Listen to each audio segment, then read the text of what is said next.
मित्रों नमस्कार।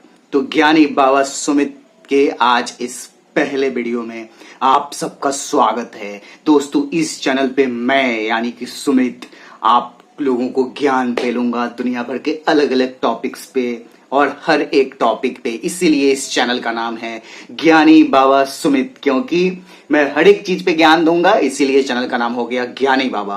बट कुछ लोग बोलेंगे कि तुम अकेले सभी चीजों पे ज्ञान कैसे फैल सकते हो, तुम हमें ज्ञान देने वाले होते ही कौन हो, तुम्हारा ज्ञान मैं लूंगा ही क्यों। देखो, आपको ये ज्ञान लेना है या नहीं लेना है उससे मुझे कोई मतलब नहीं है।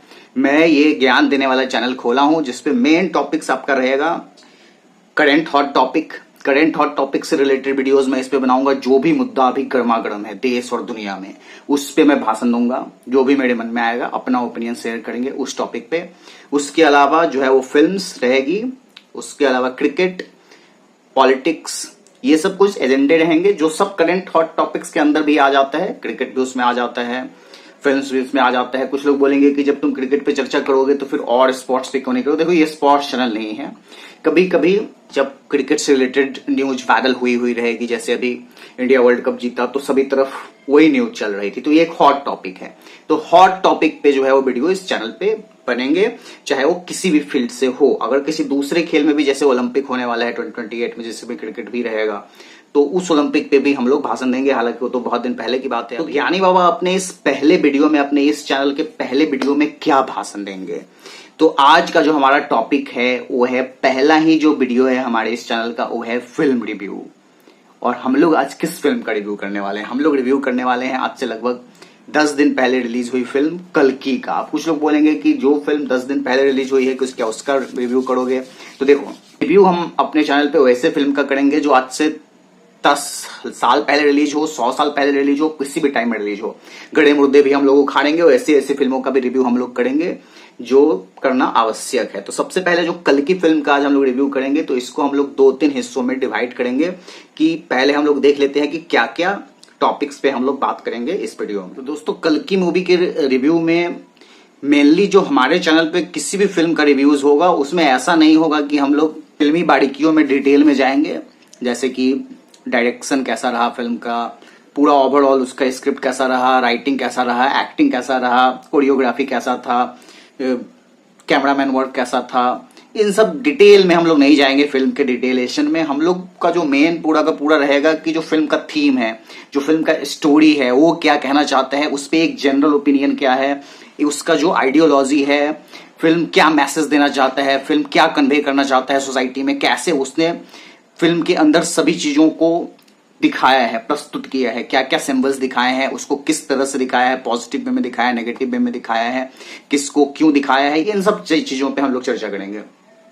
तो आज की जो हमारी मूवी है कल्कि, ये एक एक्चुअली में आपका फ्यूचरिस्टिक मूवी आप इसको बोल सकते हो, साईफाई मूवी है, जिसको बहुत सारे इंडियन यूट्यूबर्स या इंडियन लोग चाहते थे कि इस तरह की मूवी इंडिया में बने, जहां पे इंडिया के स्क्रिप्चर्स या हमारी जो पौराणिक कथाएं हैं उससे जुड़ी हुई थीम लेके फिल्म को बनाया जाए। उस पर बेस्ड करके 100% नहीं कि जो भी शास्त्रों में लिखा हुआ है या जो भी हमारे जितने भी ग्रंथ हैं, जितने भी उपनिषद हैं, या जो भी हमारे हिस्टोरिकल बुक्स है या एपिक्स है, उस सब पे A to Z as it is film नहीं बनाया जाए, बल्कि उसको उस पर बेस करके फिल्म बनाया जाए। ऐसा बहुत सारे लोग चाहते थे हमारे देश में। तो इस फिल्म में हम कह सकते हैं कि वही एक चीज हुआ है, जिसको सबको यह बात बताने की भी आवश्यकता है कि ये जो मूवी है वो एग्जैक्ट भविष्य पुराण में जैसा जैसा बताया गया है या कल्कि पुराण में जैसा जैसा बताया गया है, ठीक वैसे ही A to Z सब कुछ नहीं दिखाया गया है और सब कुछ उस पे आधारित नहीं है। उसको मेन थीम लाइन लेके, उसको एक बेस लेके, कहानी का बेस लेके एक अलग सी काल्पनिक कहानी लिखी गई है उसके आधार पे, और उसको डेवलप किया है राइटर ने। एक सिनेमा यूनिवर्स वो लोग बनाएंगे इसको, जिसमें मुझे लगता है कि 2-3 सीरीज, शायद 2-3 फिल्म टोटल जो है वो बनाएंगे। तो ये युवाओं को, यूथ को बताना जरूरत है कि देखो, ये एग्जैक्ट सब कुछ ऐसा ऐसे नहीं लिखा हुआ है भविष्य पुराण में या कल्कि पुराण में, जो भी इस फिल्म में बताया गया है। क्योंकि बहुत सारे युवा जो जाएंगे वो सोचेंगे कि फ्यूचर में जो हमारे सनातन धर्म में जो कल्कि अवतार का वर्णन मिलता है, तो उसमें उन लोगों को लगेगा कि शायद महाभारत के पात्र सब भी वापस से उसमें उनका री इनकारनेशन होगा, या फिर वो एक तरीके से महाभारत के जैसे ही सब कुछ दिखाया गया है तो उसको काल्पनिक मान लेंगे। तो हमें युवाओं को ये उनके दिमाग में बिल्कुल क्लियर कर देना चाहिए। जैसे इस मूवी का कोई डिस्क्लेमर शुरू में ऐसा नहीं आया कि ये एक काल्पनिक कहानी है जिसको हम लोग ऐसे शास्त्रों पर बेस किए हैं, इस तरीके का कुछ डिस्क्लेमर नहीं आया। तो हो सकता है कि युवाओं को इससे गलत मैसेज भी जाए, वो मिसगाइड हो जाए कहानी को लेके, कॉन्सेप्ट को लेके, और उनके दिमाग में कहीं ना कहीं ऐसा बात हो जाए कि नहीं यही सब हमारे शास्त्रों में लिखा हुआ है। तो ये तो हो गई एक बात। अब दूसरी बात ये है कि मेरा क्या मानना है इन सब चीजों को लेके कि क्या सच में हमारे शास्त्रों के ऊपर, हमारे उपनिषद के ऊपर, हमारे पुराणों के ऊपर बेस्ड करके फिल्म्स बननी चाहिए या नहीं बननी चाहिए। मुझे लगता है कि बेस्ड करके फिल्म बननी चाहिए, और A to Z जैसे जैसे लिखा हुआ है वैसे करके भी बने तो मुझे उसमें कोई परेशानी नहीं है। यहां तक कि मैं चाहूंगा कि किसी एक पुराण को, जैसे यहाँ पे आप कल की पुराण का एग्जाम्पल लेते हैं, चूंकि कल की फिल्म का ही चर्चा कर रहे हैं, तो A to Z उसमें जो लिखा हुआ है, क्यों ना आप उस पर बेस करके एकदम A to Z line by line, dialogue by dialogue film बनाने की कैपेबिलिटी क्यों नहीं। अभी तो आपके पास ऑप्शंस है, आप वेब सीरीज भी बना सकते हो, तो लंबा भी अगर कहानी जाएगा तो भी कोई प्रॉब्लम नहीं है। मैं चाहता हूं कि ऐसे टॉपिक्स पे फिल्म बने ताकि इसी बहाने से हमारे यूथ को जो टूट चुके हैं, क्योंकि एजुकेशन सिस्टम हमारे देश का ऐसा है जहां हमारे ग्रंथों को, हमारे शास्त्रों को, हमारे स्क्रिप्चर्स को पिछले 1000 सालों में, खासतौर से जब से विदेशी आक्रांता लोग भारत में आए, कि इन सबको एक माइथोलॉजी बोल के इन सबको साइड कर दिया गया। भले ही लाखों लाखों बुक नालंदा यूनिवर्सिटी में जलाई गई, तक्षशिला में जलाई गई, और जहां जहां जो जो सोर्सेस अवेलेबल थे सनातन संस्कृति से जुड़ा हुआ, जो एक सनातन संस्कृति अपने चरम सीमा पे पहुंच गया था, जो यूनिवर्स का संपूर्ण ज्ञान हो गया था, उन सभी बुक्स को हम खत्म कर दिए। बट फिर भी कुछ बुक्स बचे हुए हम नहीं खत्म किए। जो विदेशी आक्रांता लोग आए, जो सनातन के दुश्मन रहे हमेशा से, या सनातन समाज के अंदर से भी हमेशा से जयचंद लोग भरे हुए थे, तो अभी उन सब चीजों में हम लोग डिटेल में नहीं जाएंगे। तो मेरा यह कहना है कि देखो, इस बहाने से चाहे आप बेस करके बनाओ, जैसे ये जो मूवी बनी, तो हम अगर एक शुरू में क्लियर मैसेज देंगे कि हाँ थीम बस वही है, A to Z सब कुछ ऐसा वैसा नहीं है, तो इसमें मिस इन्फॉर्मेशन का भी चांस नहीं रहेगा युवाओं को, और उनके अंदर क्यूरियोसिटी भी आएगी, जिज्ञासा भी आएगी कि हाँ मैं भी जानूं कि महाभारत में क्या है। हो सकता है अभी के बहुत सारे युवाओं कोई नहीं पता हो, तो उनको ये सब चीजें देखने से हो सकता है कि क्यूरियोसिटी जागे उनके भीतर।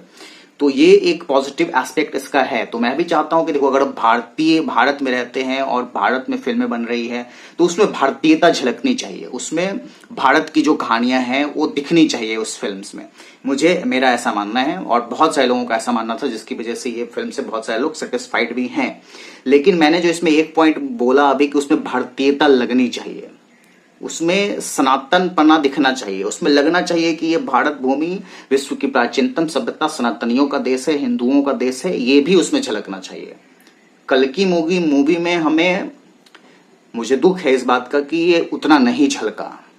बहुत सारे लोग इस बात से डिसएग्री भी कर सकते हैं, लेकिन ये पूरा का पूरा प्लेटफॉर्म ही अग्री और डिसएग्री करने का है, तो अलग टॉपिक है, जरूरत नहीं है कि सब अग्री हो।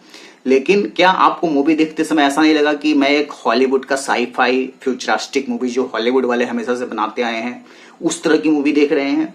इसमें बहुत ही कम सीन्स ऐसे थे जहां पे ऐसा लगा हो हमें देख के कि हाँ ये मूवी भाई हमारे देश से बिलोंग करती है, ये मूवी हमारे भारतीय सनातन संस्कृति को रिप्रेजेंट करती है, ये मूवी भारत की मूवी है। नहीं, अब फ्यूचर का सीन जो दिखाया उसका एक एग्जांपल लेते हैं। जैसे संभल गांव का चर्चा है हमारे कल की पुराण में, तो संबाला नाम से इस मूवी में दिखाया गया वो गांव। तो संबाला गांव को इन लोगों ने ऐसे दिखाया जैसे कि वो एक बुद्धिस्ट मॉन्क का गांव है, जहां पे सारे बुद्धिस्ट लोग रहते हैं। अब कुछ लोग बोलेंगे कि भाई बुद्धिस्ट भी तो सनातनी ही थे। हाँ, तो बिल्कुल सही बात है, बुद्धिस्ट को मैं भी सनातनी ही मानता हूं।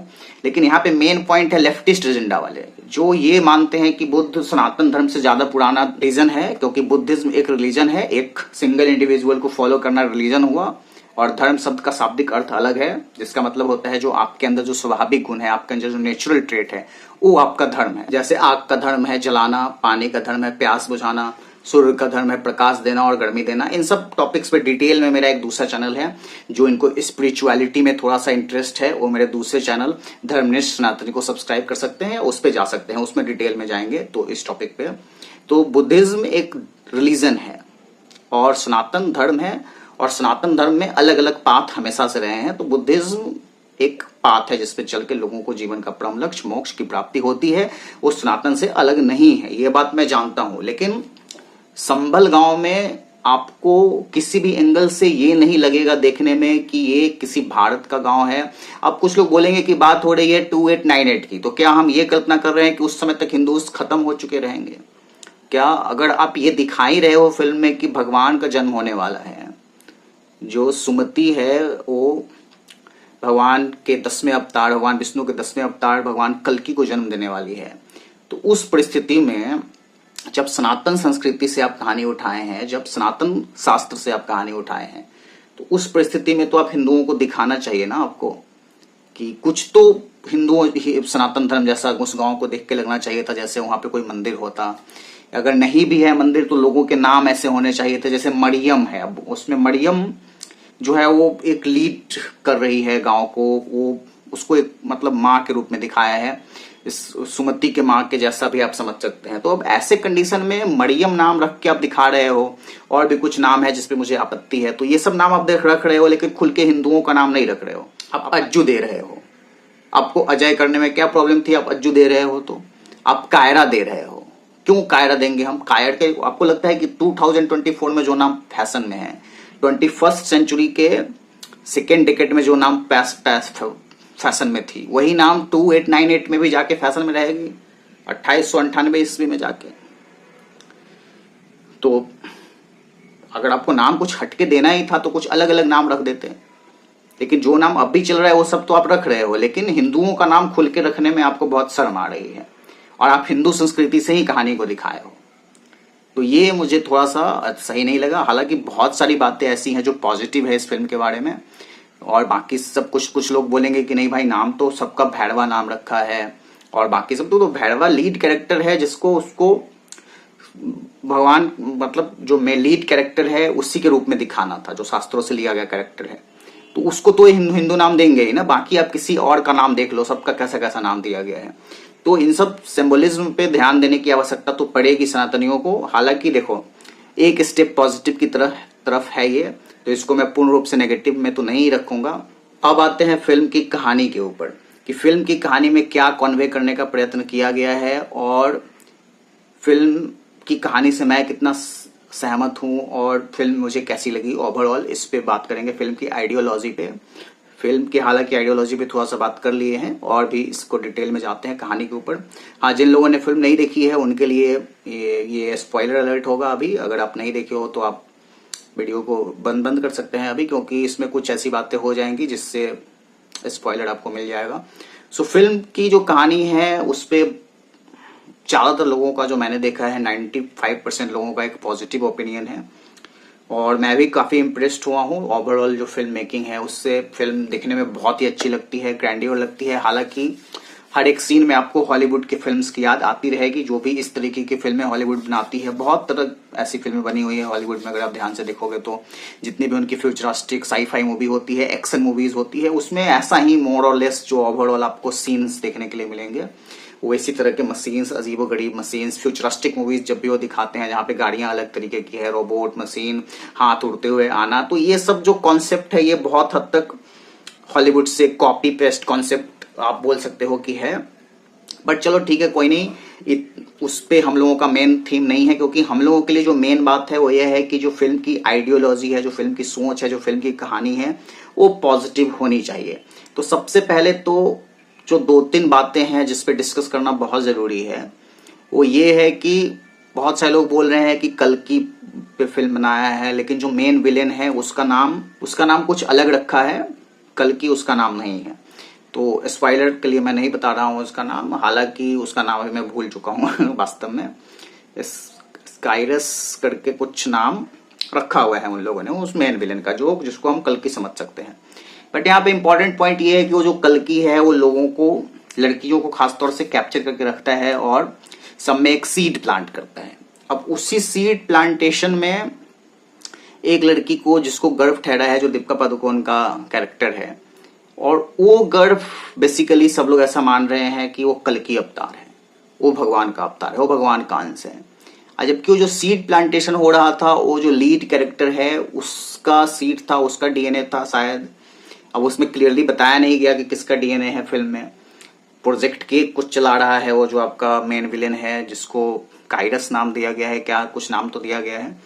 तो थोड़ा सा उसमें ये सरप्राइजिंग है कि अगर जो उस बच्चे के मतलब उसको जो गर्भ ठहरा वो भगवान कैसे हो सकते हैं, वो कल्कि कैसे हो सकते हैं, क्योंकि वो सीट किसका है, ये एक बहुत बड़ा बात है। हो सकता है कि नेक्स्ट पार्ट में कहानी को कुछ इस तरीके से घुमाया जाए कि कल्कि पुराण में या भविष्य पुराण में जो कल्कि के पिता का नाम मेंशन किया हुआ है उनका ही वो सीट किसी तरह से कुछ करके दिखाए ये लोग, इस तरीके से हो सकता है। या फिर वो भगवान कृष्ण का अंश हो किसी तरह से, बट भगवान कृष्ण का अंश अगर किसी तरीके से है तो अपने ही अवतार के पिता के रूप में, मुझे थोड़ा सा लॉजिकल नहीं लगता है। तो ये बात तो थोड़ा सा मुझे अटपटा लगा कि उसके अंश को लेबोरेटरी में दिखाया गया जिसमें सुमति को, जहां भगवान उसके गर्भ में रहेंगे, तो वो किसी के और के सीट से, थोड़ा सा अलग सा कॉन्सेप्ट है। बट ठीक है, फिक्शनल मूवीज है, एंटरटेनमेंट के लिए बनाई गई है, तो इन सब बातों को हम थोड़ा सा इग्नोर कर सकते हैं। उसके बाद जो एक और बहुत ही महत्वपूर्ण पॉइंट मुझे लगा, जिसपे मुझे लगता है कि डिस्कस करना आवश्यक है, हम हमेशा से बचपन से सुनते आ रहे हैं कि जब कल्कि अवतार होगा तो जो कली पुरुष है वो सबसे शक्तिशाली है। अभी तक जितने भी आपके राक्षस हुए हैं इतिहास से लेके अभी तक, हिरण्यकश्यप हो, रावण हो, कंस हो, दुर्योधन हो, कोई भी बड़ा से बड़ा राक्षस, वो सबसे शक्तिशाली कली पुरुष है। क्योंकि कली पुरुष, क्योंकि नहीं, सभी योगों में सिम्बलाइज वे में ही बताया गया है। कोई एक मनुष्य या एक आदमी नहीं होते थे जो राक्षस होते थे, बुरी शक्तियों को रिप्रेजेंट करके एक नाम दे दिया गया ह्यूमंस को समझाने के लिए, ह्यूमंस को इंटरेस्टिंग वे में स्टोरी बताने के लिए। तो रावण जैसे वैसे फैक्टर को संबोधित करने वाला है जो पृथ्वी का बैलेंस बिगाड़ता है। वो कोई एक इंडिविजुअल व्यक्ति नहीं है, ओवरऑल सभी शक्तियां जो पृथ्वी नेचर के लिए हानिकारक हैं उन सबको रावण नाम से संबोधित किया गया। जैसे रावण के बारे में बताया जाता था कि जब वो चलता है तो पृथ्वी ऐसे डोलती है जैसे मानो नाव में हाथी सवार हो। तो इसका मतलब क्या है कि पृथ्वी का जो बैलेंस है, जो संतुलन है, उसको बिगाड़ने का काम करता था वो रावण। उसके बाद उसका जो पुत्र है वो इंद्रजीत, यानी जल के ऊपर विजय हासिल कर चुका था, मन के ऊपर विजय हासिल कर चुका था। इंद्रियों को भी दो सिंबल में यूज होता है, इंद्र शब्द, तो जिसकी वजह से जिसने ज्यादा अपने इंद्रियों पे कब्जा कर लिया था, लक्ष्मण जी, उन्होंने उसका वध किया।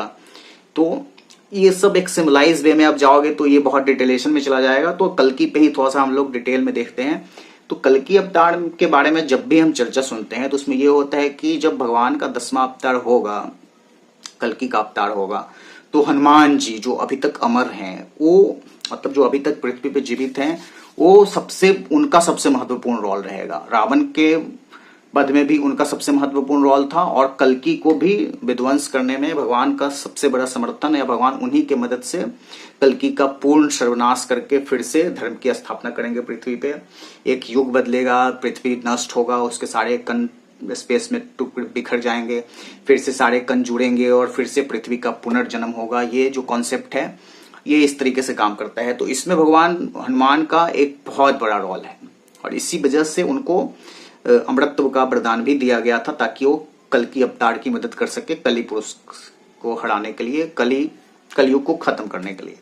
तो इस मूवी में पहले पार्ट में, अब सेकेंड पार्ट में ऑब्वियसली हनुमान जी का एंट्री होगा ऐसा लगता है, लेकिन फर्स्ट पार्ट में बिल्कुल ही इनसिग्निफिकेंट कर दिया गया है उनको, जो कि मुझे सही नहीं लगा। क्योंकि उनको शुरू से ही एक आध सीन में भी कम से कम दिखा देता कि कहीं पे किसी गुफा के अंदर, किसी पहाड़ के अंदर वो मेडिटेशन में है, लीन में है, और जैसे ही कल्कि भगवान का जन्म होगा कि वो भी अवतरित हो जाएंगे, ऐसा दिखाना चाहिए था। इन लोगों का पूरा फोकस महाभारत के कहानी को आगे कंटिन्यू करने में था, रादर देन कि जो कलयुग में होगा, इस पृथ्वी के अंत के समय जैसा होगा। कलयुग मतलब क्या? पृथ्वी का एंड पॉइंट। जो पृथ्वी का जन्म होता है, जिस समय पृथ्वी अपने युवा अवस्था में रहती है, वो सतयुग हुआ, जब सब चीज अपने धर्म के सर्वोत्कृष्ट अवस्था में रहता है। जिस समय आप नए नए रहते हैं उस समय आपके सब अंग बिल्कुल प्रॉपर फंक्शन में रहते हैं, यानी आपके अंदर जो धर्म है वो बिल्कुल परफेक्ट काम करेगा। धर्म का अर्थ हुआ जो आपका स्वाभाविक गुण है। तो आपका जो स्वाभाविक गुण है वो सबसे अच्छा काम तभी करेगा जब आप अपने सर्वोत्कृष्ट अवस्था में है। तो पृथ्वी जब अपने आरंभिक अवस्था में रहती है, यानी सतयुग के समय, उस समय धर्म प्रकाष्ठा पे रहता है। जैसे जैसे समय बीतते जाता है, जैसे जैसे पृथ्वी पुराने होती जाती है, उसके अंग काम करना कम करता है। जैसे पानी पॉल्यूटेड हो गया, तो जल जो प्यास बुझाने का उसका मेन धर्म है वो तो ठीक से नहीं कर पाएगा। पॉल्यूटेड वाटर कैसे प्यास बुझाए? वो तो बीमार करेगा प्यास बुझाने की जगह पे। तो फिर उसके धर्म में हानि हो गई। तो ऐसे करके धर्म में हानि होती जाती है जैसे जैसे समय बीतता है, जैसे जैसे युग बीतता है। तो कलयुग का अर्थ मतलब ही हुआ कि पृथ्वी का एंड पॉइंट, पृथ्वी का आखिरी फेज, अंतिम फेज, जब धीरे धीरे करके सब कुछ अंत की तरफ बढ़ रहा होगा, समाप्त हो रहा होगा। तो कलयुग के बारे में जो भी हमारे शास्त्रों में लिखा हुआ है उसमें ऐसा नहीं हो कि महाभारत की कहानी आगे कंटिन्यू होगी। हाँ, ये बात मैं मानता हूं कि एक फिक्शनल स्टोरी है जिसको उसको बेस किया गया है, और महाभारत की कहानी ऐसा लगता है कि पहले पार्ट में देख के यही लगा कि महाभारत के युद्ध से कहानी शुरू हुई है, उसके अंत से। और फिर नेक्स्ट पार्ट में मुझे लगता है कि वापस फ्लैशबैक में महाभारत के बारे में और बहुत कुछ दिखाने वाले हैं, क्योंकि जिस तरीके का बिल्डअप इन्होंने किया है उसमें मुझे लगता है कि मोर और लेस महाभारत की चीजों पे ही ये लोग चर्चा करेंगे, उसमें ये सही गलत पे भी जाएंगे। तो इसमें भी कल्कि के फर्स्ट पार्ट में भी जैसे कर्ण का री-इनकार्नेशन दिखाया गया कि कर्ण का पुनर्जन्म हुआ, ऐसे इस फिल्म में दिखाया गया है। और इस कॉन्सेप्ट को साथ में लेके ऐसे दिखाया गया क्योंकि जैसे अश्वत्थामा अमर है और उसको वापस से मौका मिला है सही कर्म करके धर्म के रास्ते पे आने का, तो कर्ण को भी यह मौका मिलना चाहिए। इस उद्देश्य से इस फिल्म में कर्ण को डाला गया है, जबकि ऐसा कहीं पे भी किसी भी पुराण में चर्चा नहीं है कि महाभारत के जो कैरेक्टर्स थे या जो महाभारत के समय में जो योद्धा थे वो वापस से कल्कि अवतार के समय पृथ्वी पर जन्म लेंगे, ऐसा कोई कॉन्सेप्ट नहीं है। तो इन्होंने एक काल्पनिक चीज यहाँ पे ऐड की है, कर्ण को ऐड किया है, उसको ग्लोरीफाई करते हुए, उसकी महानता को दिखाते हुए ये किया है, जो बहुत सारे लोगों को पसंद नहीं आया है। खैर वो अलग टॉपिक है। अब इस पे मेरा क्या ओपिनियन है? मेरा ये मानना है कि उन्होंने कर्ण को दिखा के गलती किया है। ये शास्त्रों के साथ एक बहुत बड़ा छेड़छाड़ है, क्योंकि फ्यूचर में इसमें ऐसा नहीं होगा कि वही सब योद्धा वापस जाएंगे। इन्होंने हमारा जो कॉन्सेप्ट है कि जो 7 चिरंजीवी है ना, उसको चैलेंज कर दिया इस तरह का कॉन्सेप्ट दिखा के। अब युवाओं के दिमाग में ये बात भी जाएगी कि जो भी चिरंजीवी का कॉन्सेप्ट है वो एक्चुअली में चिरंजीवी का कॉन्सेप्ट नहीं है, उन सबका री इनकारनेशन होना है, उन सबका रीबर्थ होना है। ये सबके दिमाग में चला जाएगा कि हनुमान जी का भी रीबर्थ होगा, अश्वत्थामा का रीबर्थ। हालांकि वो इसमें तो ऐसे ही दिखाए हैं जैसे कि वो था हमेशा से, बट बच्चों लॉजिकली सोचना शुरू करेंगे तो उनको लगेगा कि सबका रीबर्थ हुआ है, जबकि ऐसा नहीं है। उनको महाभारत के कैरेक्टर को अगर वो कल्कि अवतार के बारे में या फ्यूचर, ये जो कली पुराण है या फिर जो भविष्य पुराण है, इस पे आधारित करके अगर कोई फिल्म बनाना चाह रहे हैं तो मुझे नहीं लगता कि उनको महाभारत के किसी भी कैरेक्टर को दिखाना चाहिए था। और जो 7 चिरंजीवी हैं उनको तो दिखाना ही था ऑब्वियसली, और उसमें महाभारत से 2 कैरेक्टर आ जाएंगे, एक अश्वत्थामा और एक और जो कौरवों के कुलगुरु थे, कृपाचार्य शायद।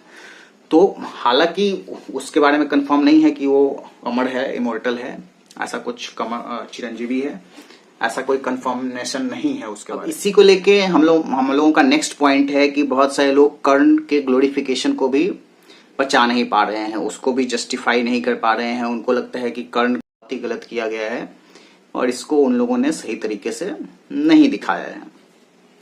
तो इसके बारे में तो एक अलग डिबेट हो जाएगी कि कर्ण का कैसा था महाभारत के समय, मतलब वो धर्म के राह पे था या अधर्म के राह पे था। ये सब एक अलग टॉपिक है मुझे लगता है, जिसपे इस चैनल पे भी हम लोग बात कर सकते हैं कभी मौका मिला तो, या फिर जो मेरा मेन ज्ञान का चैनल है, प्रीचिंग चैनल, जहां पे मैं उपदेश देता हूँ शॉर्ट में ही, वहां पे उपदेश मिलता है 5-7 मिनट के वीडियो में ही। तो वो एक अच्छा चैनल है, उस पर आप जा सकते हैं इन सब तरह के ज्ञान की बात के लिए, जिसपे मैंने कर्ण के ऊपर ऑलरेडी एक वीडियो बनाया हुआ है। सूर्य पुत्र है वो, तो सूर्य और इंद्र के बीच का जो कॉन्फ्लिक्ट है उससे रिलेट करके कर्ण की कहानी हो या बाली सुग्रीव की कहानी हो, कर्ण अर्जुन की कहानी, ऐसे इसको सिंबॉलिक वे में समझना होता है हमें कि इंद्र रिप्रेजेंट करते हैं पानी को और सूर्य तो सूर्य है ही, तो पानी और सूर्य के बीच में जो एक नेचुरल कॉन्फ्लिक्ट है उसको दिखाने के लिए ये सब चीजें दिखाई जाती है। अब इसको ये सब छोड़ के, सिंबॉलिक मीनिंग अगर आप छोड़ के सिर्फ रियल में देखो कि कर्ण कैसा पात्र था, अर्जुन कैसा पात्र था, ये एक टोटली अलग डिबेट हो जाएगा। और कर्ण क्या धर्म के राह पे था कि नहीं था। मेरे एक बहुत ही प्रिय और फेवरेट फिल्म रिव्यूअर है प्रतीक बुराड़े, उनको कर्ण एकदम पसंद नहीं है और वो कर्ण के ग्लोरिफिकेशन की वजह से फिल्म को इनडायरेक्टली कुछ और पॉइंट सब बोल के नेगेटिव काफी बोला है उन्होंने, फिर भी 6.5 रेटिंग उसको दिया है। हालांकि एक अलग टॉपिक है। तो प्रतीक बुराड़े और कर्ण मुझे लगता है कि एक अलग टॉपिक है जिसपे मैं एक रखता हूं नेक्स्ट वीडियो, 2 पार्ट में कर देते हैं इस वीडियो को, जिसमें कल की फिल्म के बारे में कुछ और डिटेल में चर्चा करेंगे। खासतौर से जो प्रभास का रोल है, जो अल्टीमेटली कर्ण बनकर एक तरीके से री इनकारनेशन है जो दिखाया गया है, उसको हम लोग उस पर हम लोग चर्चा करेंगे इस मूवी में, उस नेक्स्ट वीडियो में, जिसमें हम लोग ये भी देखेंगे कि क्या कर्ण धर्म के राह पे था सचमुच में या अधर्म के राह पे था, क्या वो मतलब एक पॉजिटिव कैरेक्टर था, नेगेटिव कैरेक्टर था, ब्लैक था, व्हाइट था, ग्रे था, क्या था, ये सब हम लोग उस वीडियो में डिस्कस करेंगे। अगर हम उसको एक नॉर्मल पात्र ही समझे, सिंबॉलिक मीनिंग्स हटा के देखे तब। तो ये मेरा ओवरऑल एक कल की मूवी का जो भी थीम था, जो भी आइडियोलॉजी था, जो भी कहानी था, उसके बारे में एक चर्चा जो है वो मैंने की। अभी इसके एक्सप्लेनेशन को लेके भी बहुत सारे लोग वीडियोस बना रहे हैं कि फिल्म की एंडिंग एक्सप्लेन करते हुए आगे वाले पार्ट में क्या होगा, ये सब अज्यूम करते हुए भी वो लोग बहुत सारे वीडियोस बनाए हैं, जो हम लोगों का कार्य नहीं है। हम लोग एक्सप्लेनेशन करेंगे, वैसी कोई फिल्म आएगी तो इसमें एंडिंग एक्सप्लेनेशन वैसा कुछ नहीं है कि जिसमें आपको एक्सप्लेन करने की जरूरत पड़े। नेक्स्ट पार्ट में सब क्लियर हो जाएगा, और फर्स्ट पार्ट में भी ऑलमोस्ट कहानी सबको क्लियर है। जो भी चीजें नहीं बताई गई वो तो नहीं बताई गई। राइटर जानबूझ के, जो डायरेक्टर राइटर है, वो बिल्डअप ही इस तरह से किया है कहानी को कि हम नेक्स्ट पार्ट में कुछ रिवील करेंगे और कुछ चीजें उसके अगले पार्ट में रिवील करेंगे। हाँ, शस्त्रों को लेके जैसे अस्त्र है, गांडीव और विजय धनुष, दोनों धनुष को दिखाया गया है इसमें। तो दोनों ही धनुष अपने अपने जगह पे सेम लेवल पे ही है। विजय धनुष भी मान के चलिए तो भगवान शिव ने ही उसको बनाया, और गांडीव भी भगवान शिव का ही था। तो उसके डिबेट में भी ज्यादातर नहीं जाना चाहिए लोगों को। और कुछ लोग जो बोल रहे हैं कि कली पुरुष ने उस धनुष को कैसे उठा लिया, तो कली पुरुष भी ब्रह्मा ने ही जन्म दिया था और वो भी सतयुग से ही है, और उसके अंदर भी जिससे कल की गर्भ में आए थे वही अंश उसको भी मिला, उसके बाद वो उठा पाया है।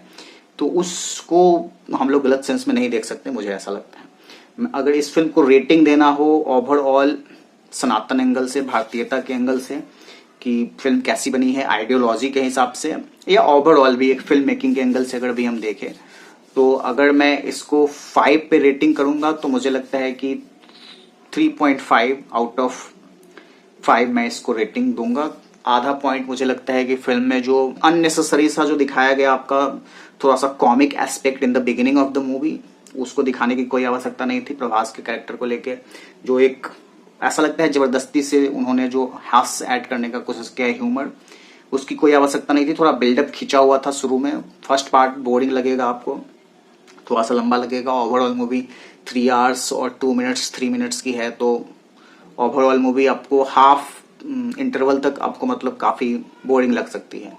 उसके बाद आधे पॉइंट मैंने काटे हैं फिल्म में, जो और सिंबल्स दिखाने चाहिए थे, उसमें भारतीयता झलकना चाहिए था। जो नाम है फिल्मों के कैरेक्टर्स का, वो भले ही 2898 की बात हो रही है, लेकिन आपने पुरानों से कहानी उठाई है तो सनातन पना और फिल्म में एक लगना चाहिए था कि हाँ भारत की कहानी है, भारत की प्राचीन संस्कृति को दिखाते हुए कहानी है, इस तरह से कुछ दिखाना चाहिए था। आधा पॉइंट मैंने वहां पे काटा है, और आधा पॉइंट मैंने जो कुछ एक आध सीन्स हैं तो मुझे लगता है कि नहीं होने चाहिए थे। जैसे एक आध सॉन्ग है, उसके अंदर गया तो जंगल जैसा था, अंदर पानी था, तो उसमें एक सॉन्ग फिल्म आया है। तो ये लोग भले ही कोई भी लेवल का फिल्म बनाए, फ्यूचरिस्टिक साई-फाई टाइप का मूवी भी बनाएंगे बॉलीवुड, तो भी उसमें थोड़ा सा लव का एंगल, तो भी उसमें थोड़ा सा गाना वगैरह ये सब ऐड कर ही देते हैं। तो इन सब चीजों को मुझे उतना पसंद नहीं आया, जिसकी वजह से मैंने आधा पॉइंट काटा है। तो ओवरऑल बाकी सब चीजें बहुत अच्छी थी, और सिंबल्स का यूज सही ढंग से भी किया गया है कुछ कुछ चीजों में। खासतौर से उनको कर्ण को दिखाना था, लास्ट में जो भैरवा का कैरेक्टर है उसको कर्ण बनना था, तो शुरू में बहुत सारी बातें उन्होंने ऐसी दिखाई जिससे पता चल जाता बिगिनिंग में ही कि ये कर्ण है, अगर आप दिमाग लगा के देखते मूवी तो मुझे लगता है कि इन सब चीजों को बहुत ही बेहतर ढंग से प्रस्तुत किया है डायरेक्टर ने। तो डायरेक्टर को तो फुल मार्क्स है फिल्म के लिए, और ओवरऑल जो पूरा एक ग्रैंडियर लुक है फिल्म का उसके लिए भी फुल मार्क्स है। डायरेक्शन भी बढ़िया ही हुआ है, थोड़ा सा स्टार्टिंग में जो बोरिंग है उसको हटा दे तो मैं ओवरऑल फिल्म को दूंगा 3.5 में से। और रही बात की क्या हमें इसको अपने बच्चे लोगों को दिखाना चाहिए, तो अवश्य दिखाना चाहिए। बच्चे लोगों को जो भी क्यूरियोसिटी उनके मन में आएगी उन सब क्वेश्चन का आंसर भी आपको देना चाहिए। बच्चे लोगों को बताना भी चाहिए कल की क्या है, सिंबॉलिक मीनिंग, उसका जो रियल मीनिंग है, उसका जो सच्चा अर्थ है वो सब बताना चाहिए। भविष्य पुराण क्या है, कल की पुराण क्या है, इन सब के बारे में भी बताना चाहिए। महाभारत से भी के बारे में भी उनको जिज्ञासा जागेगी तो वो सब भी बताना चाहिए। एडल्ट सीन वगैरह तो कुछ नहीं है मूवी में, वायलेंस भी ज्यादा नहीं है, तो आप मूवी को मतलब फैमिली के साथ भी देख सकते हैं।